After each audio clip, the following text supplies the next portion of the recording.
What's your relationship like with Lane Kiffin? Because that is one of the truly organic, like I'll find myself scrolling through, and anytime you have Lane Kiffin on, I stop and I watch the whole interview, and it's unscripted, and there's a little bit of tension and conflict, and I don't know what's going to happen after every question and also the interaction. What's that like? It's like getting in a vacuum for 10, 12 minutes and not remembering anything that's going on. Yeah. And the last two interviews we've had have been epic, and I can't remember a single thing about them because I'm so. But my relationship with Kiffin, number one, I hated his guts when he left Tennessee. Yeah. I think I was in the majority of Tennessee. I think that's accurate. And I found myself, in fact, on this campus. I ran into Chris Fowler earlier, who was hosting game day in 2013. So it's a long story, but I'll tell it quickly.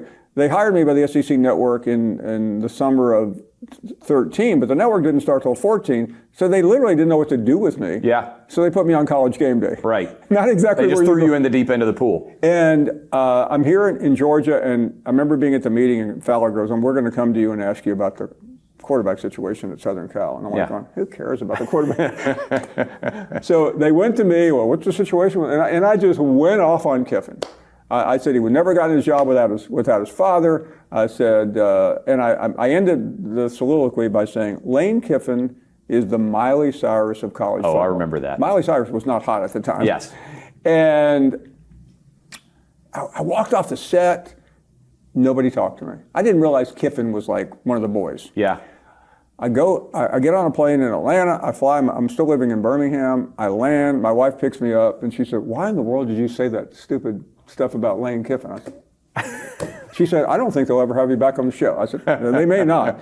Because Gene Wojciechowski took me to the airport in Atlanta, he said, "That was the dumbest thing I've ever seen." I said, "Okay."